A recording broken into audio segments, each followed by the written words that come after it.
falei para vocês da primeira aula, o setor da avicultura ele é um setor bastante diversificado.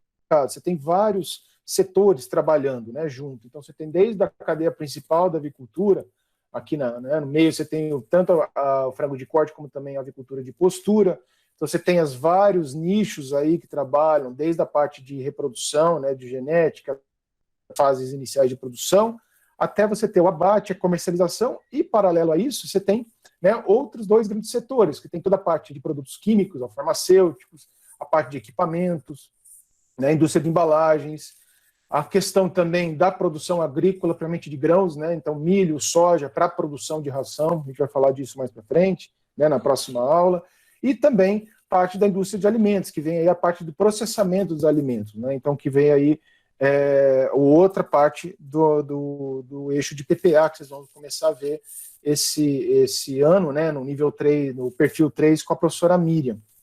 Tá? Então, assim, uma cadeia um setor bastante diversificado que também emprega muita gente, tem vários setores aí para poder também trabalhar. Tá? Então, logicamente, a gente tem uma importância econômica muito grande da avicultura no Brasil, então, comparando isso em todo o mundo, a carne de frango é a segunda mais produzida e consumida no mundo, né? Fora, aí, tirando da suinocultura e bovinocultura, a gente vai falar um pouquinho mais para frente. Então, é uma cultura assim, que está em contínua expansão, né? Principalmente tem várias vantagens, decorrência aí do ciclo rápido de produção, né? Maior facilidade de escoamento da produção, é uma carne que acaba, comparando com o suíno e também com o bovino, acaba sendo uma carne mais barata, apesar que muitas vezes o custo de produção tende a ser até um pouquinho mais elevado, dependendo da região, né? Mas realmente ela está em contínua expansão, mas tem as suas dificuldades, né? Então, tanto dificuldade aí de estar próxima ao setor de produção de grãos, como também próxima à parte, né, de processamento para escoar a produção, e também tem o problema sanitário, né? Então, eu coloquei aí em contínua expansão, justamente porque você tem alguns percalços, né? Teve alguns acidentes aí no meio do caminho, e um desses acidentes acabou sendo aí a influenza aviária, né? Não é que acabou sendo, ainda está sendo. Então você tem aí a influenza aviária, ou a gripe aviária, né? A influenza H5N1, que acaba sendo a principal ameaça sanitária para a produção avícola no mundo. Né? Então aí tem do lado direito, aí tem os países onde você tem casos, né, da doença. Então, você pega a América do Sul aqui sem nada, né, apesar de ser um mapa de 2018, mas você tem casos aí, principalmente no sudoeste asiático. Então, pega a Índia, principalmente a região ali da Indonésia, Tailândia, Vietnã, né, a própria China, que é uma grande produtora também, a Coreia, e isso tem aí, e o próprio Estados Unidos, né, que teve casos aí ultimamente em 2018. Então, no Brasil ainda a gente não tem casos, tá? Então, desde 2003 que comparando aí o que poderia ter produzido, né, se não tivesse influenza aviária, a gente teria um aumento aí de 25% da produção mundial. Então, para você ver o impacto que é essa doença na avicultura de corte no mundo. Tá? O Brasil é livre, certo, pessoal? Por quê? Mas qual que é o grande problema nosso? Porque a gente tem um risco constante do quê? O Brasil ele é a rota de ave migratória. Então, é bem conhecido já que diversos tipos de influenza eles estão presentes nas aves silvestres. Né? Então, o Brasil, por ter uma rota tanto continental como uma rota litorânea, fazem com que o vírus possa entrar e para a avicultura industrial. Então, por fazer parte dessa rota de migração, tanto é que você tem no Ministério da Agricultura um programa específico de vigilância com relação à gripe aviária. Mas no Brasil ainda não atingiu, né, o H5N1 ainda não atingiu as granjas, né, relacionado à avicultura industrial, como também até o frango, né, colonial, galinha caipira, os outros sistemas mais alternativos de produção. Tá? Então aqui só foto mostrando para vocês aí o problema sério que é a influenza aviária, já que você tem que praticamente sacrificar, fazer o abate sanitário, ou de um galpão só que foi acometido, dependendo da política aí, de todos os galpões de toda a propriedade, ainda tem aí um raio de quilômetros que outras propriedades podem ser também, precisa participar, precisa ser feito esse abate sanitário também. Tá? Então, é problema. Fora isso, tirando isso, né, a maior parte são vantagens que a avicultura tem. Então, aqui para vocês verem, outro ponto, né, bastante importante, é a carne onde você tem o principal, o aumento gradativo. Então, aqui é uma estimativa, esse gráfico aqui embaixo, uma estimativa da evolução, né, da produção, como também das exportações de aves no mundo. Então, aí vê o Brasil como principal exportador, né, do hoje, desde aí já de 2015, 2014, né, alavancando bem. Então, os Estados Unidos perdeu aí 2015, principalmente também por ter tido casos de gripe aviária, tá? E outras questões aí tem a ver com a questão comercial, né, a própria aquisição de grandes empresas, né, fazendo a compra de diversos setores aí também nos Estados Unidos e no Brasil, e aí você tem uma alavancagem praticamente aí até desde 2019, que é onde foi feito esse levantamento, né, até 2026 é uma projeção que o Brasil continue sendo o principal exportador de carne, é o maior exportador mundial de carne de frango. Bom, em produção, o Brasil fica abaixo dos Estados Unidos, né? Mas por que isso? Né? Por quê? Porque o consumo per capita nos Estados Unidos é muito maior comparado ao Brasil. Então, os Estados Unidos ele tem uma produção maior justamente para atender mercado interno. Né? O Brasil ele atende maior parte da sua produção no mercado interno? Atende. Só que, por você ter, né, aí questão também de negociações, a questão do mercado internacional da carne, o Brasil tem uma maior projeção, né, acordos aí com diversos setores, diversos países, principalmente os países árabe, né, dos Emirados Árabes ali, que é um dos grandes importadores do Brasil. Então o Brasil, ó, né, na produção, corresponde a 14% de todo o frango produzido no mundo, 14% do Brasil, né, seguido aí dos Estados Unidos, em primeiro os Estados Unidos, 20%, e depois a China aí com 13%. Opa, podemos perder essa produção para a China? Provavelmente perderemos, em decorrência da própria evolução, desenvolvimento aí da China, né, ao longo dos anos aí também, e aumento da produção por atender mercado interno. Mas para a exportação o Brasil está bem à frente dos outros players, tá? Então aqui a produção nacional comparando com bovino e suíno. Então você nota que a produção avícola ela teve mais de 13 milhões de toneladas, enquanto que a bovina 10 milhões e a suína 3 milhões, né? Mesmo assim, a gente pode observar tem uma certa variação na avícola, que eu vou falar isso para vocês, tem a ver também com a produção de grãos, que está intimamente ligada com a produção de grãos. Então, quando você tem uma produção de grãos boa, a avicultura se desenvolve assim como também a suinicultura. Pela questão da ração, a gente vai falar isso em manejo nas outras aulas. E a bovina, ela se mantém praticamente estável, apesar de você ter um aumento maior de produtividade nos últimos 5 anos. Tá? Mas a carne avícola é praticamente a que manda, né, no complexo das carnes aí no Brasil. Bom, aqui é só mostrando a evolução da carne avícola de 2017 até 2019. Então você teve aí uma diminuição em 2018 em relação a 2017, em quase 2%, e em 2019 mais de 13 milhões e 635 mil toneladas. Tá? Aumento aí de 2% com relação a 2018. Isso é estimativa, até o asterisco aqui é porque esse relatório foi fechado em outubro de 2019. Tá? Desse ano está para ser fechado, por isso que a gente não tem ainda os dados. Ok? Então o Brasil é o principal exportador, é o primeiro em exportação de carne de frango. Então toda a carne exportada no mundo, quase 40% aí é do Brasil. Então você vê o quanto que isso interfere. Então por isso que muitos economistas, a própria técnicos agropecuários ficam muito preocupados com a relação internacional aí também do governo brasileiro com os outros governos. Né? Então você vê aí que grande parte, o Oriente Médio, né, 40%, Arábia Saudita, Emirados Árabes, acaba sendo um comércio mais consolidado. Mas aqui a Ásia, que tem uma parcela grande, ó, 31% da carne exportada do Brasil vai para esses países. China, Hong Kong. Então, quando tem algum atrito comercial, político, o que seja, entre a China, que está maior, né, aparecendo mais aí nesses tempos, logicamente que isso vai impactar, né, a exportação e, consequentemente, o produto interno bruto do Brasil. Tá bom? E aí a Europa e Mercosul, né, principalmente a Europa 15%, o Mercosul ainda 5% aí, acaba nos indo aí um pouquinho, tá? Aqui é só mostrando também as exportações, quanto de carne foi exportada. Então o Brasil produz 13 milhões, né, e exporta 3 milhões. Então praticamente aí 85% de toda a carne de frango produzida no Brasil vai para o mercado interno, somente de 10% a 15% vai para o mercado externo. E mesmo assim nós somos maiores exportadores, tá? Então, comparando aí, né, entre os complexos de carnes do Brasil, tá? Aqui outro, carne bovina, e aqui suíno. Pouco parte de suíno é exportado, tá?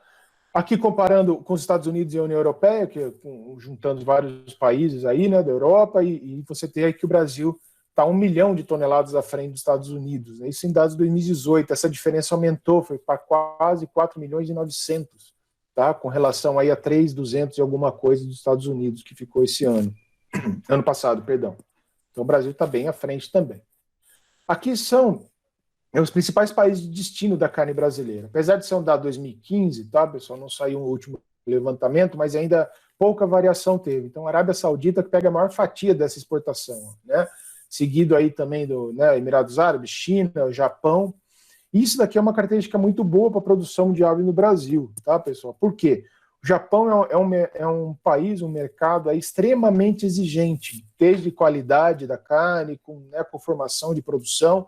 Então, praticamente, o Brasil, né, a carne de frango do Brasil, como também vocês vão ver depois a bovina e a suína ao longo do curso aí, o Japão ele pega uma boa parcela, então isso daqui praticamente é um controle de qualidade do produto brasileiro.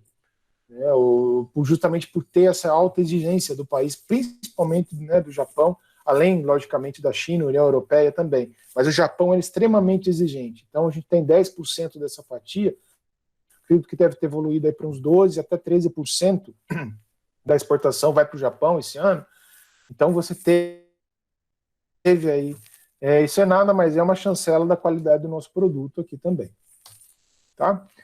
Aqui é só mostrando também o que gera avicultura para o Brasil. Né? Além do próprio envolvimento, da produção, especificamente para o produtor e para as empresas, né, processadoras, as integradoras, que a gente vai falar mais para frente, o emprego mais de 2 milhões de empregos diretos e indiretos. Então, é um setor que tem muita gente trabalhando. Pessoal, tá? E aí eu faço uma ponderação para, né, principalmente para o corpo técnico, a avicultura, ela tem uma defasagem muito grande, tá, pessoal, de técnicos trabalhando na área. Então, desde de engenheiros agrônomos mesmo, zootecnistas, veterinários, todos têm o seu papel dentro da avicultura e tem assim, uma defasagem muito grande na área. Tá? Apesar que tem são poucos médicos veterinários trabalhando, tá? Zootecnistas tem um pouquinho mais voltado para a nutrição, tá? Mas a questão de planejamento, que está envolvido aí também na nutrição, o engenheiro agrônomo é um setor aí onde ele pode também contribuir.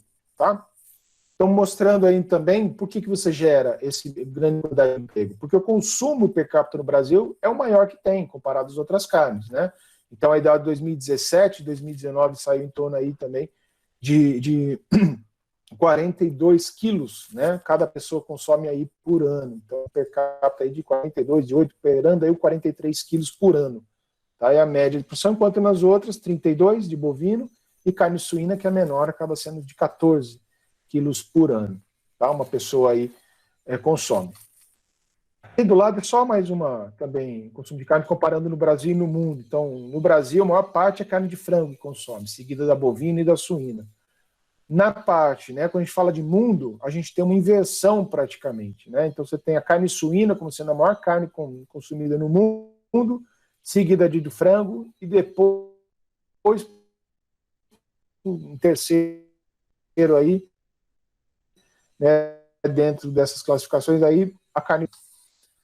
Certo? Aqui é com relação ao coeficiente de exportação, então só mostrando quanto que vai do consumo para o mercado interno e quanto vai para a exportação de aves e bovinos. Né? Então, aves daqui é um dado um pouquinho mais antigo, 2016, mas hoje aumentou mais o consumo interno. Então, aumentou o consumo per capita, logicamente, a porcentagem do mercado interno aí subiu aí para quase 80%. Tá?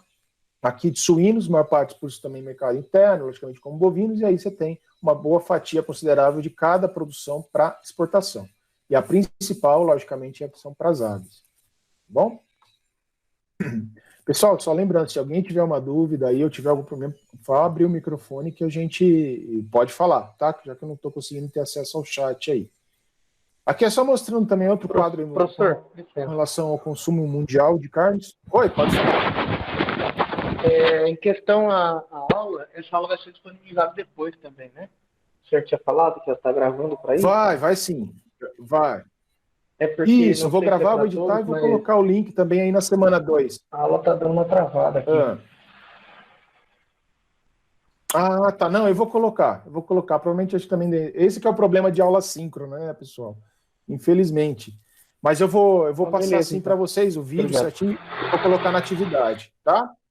Mas se tiverem algum problema, vocês vão falando para mim, certo? Aqui é só mostrando a exportação no estado do Paraná. A gente já vai passar para as regiões produtoras, que já está terminando essa parte, a apresentação dessa aula, tá? Então vê que o Paraná ele praticamente manda para o mundo inteiro, né? Tirando a América do Norte, que não é um foco maior, né? O Brasil não exporta para os Estados Unidos. Então você tem a União Europeia e aqui a quantidade de negócios gerados em 2015. Esse foi o último levantamento que foi feito do Paraná. Então você vê as cifras aí, o quanto de dinheiro, né? Então você pega a China como sendo, né, a Arábia Saudita aí, ó, 512 milhões de dólares só do Paraná, pessoal, a gente está falando, né? Fora as outras regiões, como São Paulo, Santa Catarina, que é a maior produtora no Brasil, e outras regiões de expansões que tem aí, região Nordeste, Centro-Oeste também, tá?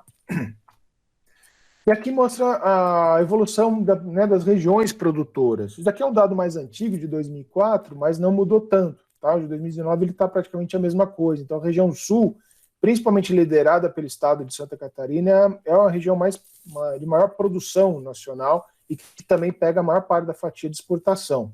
Tá? Seguida da região sudeste, principalmente o estado de São Paulo, depois Minas, Espírito Santo e Rio de Janeiro, depois vai a região centro-oeste, que aumentou mais essa fatia aqui, pegando até mais o sudoeste, tá? Primeiro estado do Mato Grosso do Sul e Tocantins. A avicultura em Tocantins está expandindo bastante. E aí, depois, outra fatia que está expandindo muito é a região nordeste, principalmente o estado do Pernambuco e Paraíba. Tá? A Bahia até que está se mantendo mais estável, mas os estados de Pernambuco e Paraíba teve aí um aumento significativo na produção em mais de 15% nos últimos anos. É uma fatia considerável. Então, mas, né, de grosso modo, aí, falando, resumindo, é a região sul praticamente que mantém mais de 50% aí de toda a produção no Brasil. Certo? Aqui é com relação ao abate de aves, né, por estado, a quantidade que foi abatida em 2015, quanto que veio de cada estado. Então, você pega a região sul, né, então, compreendendo a Rio Grande do Sul, Santa Catarina e o Paraná, praticamente mais de 60%, né? Se a gente for colocar aí 50, 60, 60% de toda a fatia né, dessa pizza aí com relação a abate às aves. Depois vem Mato Grosso do Sul, daí vem os estados aí, São Paulo, Minas Gerais, Espírito Santo, que pega outra maior fatia, Centro-Oeste, depois aí poucos aí também do Nordeste, que está nesses 6%, juntamente com a região Norte. Tá? Aqui é um outro ponto que é importante, que esse desenvolvimento dessas regiões tem a ver também com a produção de grãos. Então, o consumo de milho por segmento, né, para aí, todo o milho que é produzido, olha a fatia que a avicultura pega. Né, quase 50%, se a gente for colocar a avicultura, 60% de todo o milho produzido vai para a produção de aves de suíno no Brasil. Além da exportação, né, isso eu falo de milho só. Né, soja já tem uma diminuição bem grande aí. Mas milho, ao mercado que consome aqui. Tá? Para a produção de ração para essas culturas. E o que vai? Por que é importante essa questão da produção da ração? 67% do custo, tá? Até aí colocar, arredondar, 70% da produção é ração. O custo é ração. Então, quanto mais próximo de um centro fornecedor de milho, de ração, uma granja tiver, onde a praça tiver um milho mais barato, isso depende também de ano a ano, safra a safra, isso impacta menos o custo de produção do frango, consequentemente o rendimento é maior, né? Então, por quê? Com relação a isso, não tem como ficar sem milho. Então, é uma atividade extremamente dependente da produção agrícola. Então, muitos falam aí de uma competitividade entre agricultura e pecuária. Não, você tem aí um sinergismo. Tá? É preciso que as duas atividades cresçam numa região, tenham o seu desenvolvimento aí, né? Uma certa estabilidade. Para quê? Para que as duas caminhem juntas, em decorrência dessa necessidade da avicultura, suinocultura, pela questão da produção de grãos, tá? Principalmente a produção de milho e soja para a produção de ração. Tá? E o que isso interfere bastante? Né? Coloquei aqui a carne bovina e a criação de frango. O que as duas têm relação? Né? Geralmente você tem um aumento muito grande no consumo de carne avícola a partir aí dos meses de julho, agosto até o final do ano. Por quê? Porque é quando você tem o período de seca, né? Principalmente aí envolvendo aí julho até agosto, você tem o período de seca. Então, um bovino é muito mais difícil você ter engorda, você ter né, a terminação de um bovino, demora-se mais, gasta-se mais, geralmente, em confinamento, para você ter aí o abastecimento do mercado interno. Então, logicamente, você tem poucos bovinos sendo abatidos, aumenta o valor, né? A questão aí de oferta e demanda. Então, aumenta o preço, qual que vai ser a solução para a população? Ela deixa de consumir, logicamente, em decorrência do preço, a carne bovina e passa a consumir aves e suínos. Tá? Então, de setembro a outubro, aí geralmente é feito um manejo reprodutivo para nascimento em julho, aí onde você começa a ter na produção bovina as estações de parição.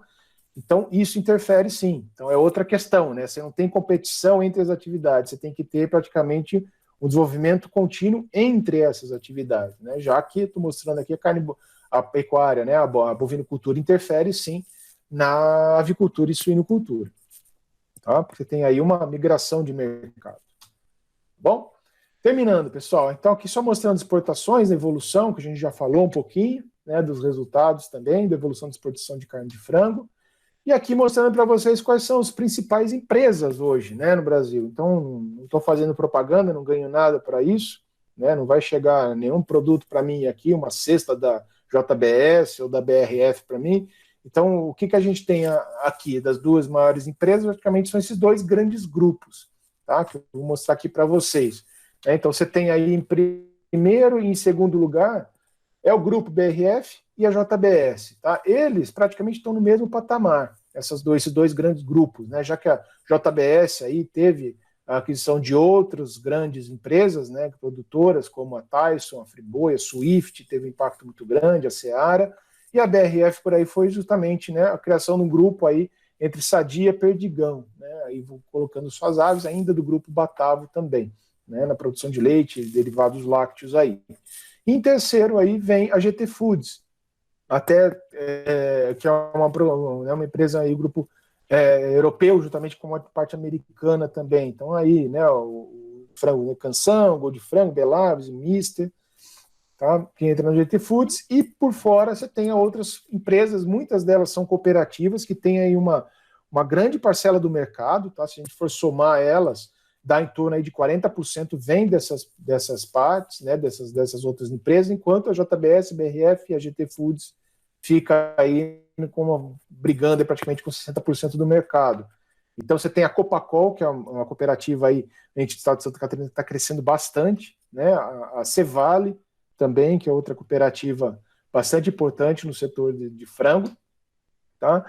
Essa cooperativa, São Salvador Alimentos, que foi cogitada para compra também por outro grande grupo europeu, mas ela se mostra a principal empresa, aí, principalmente abastecendo mercado aí na região Nordeste também e Centro-Oeste do Brasil.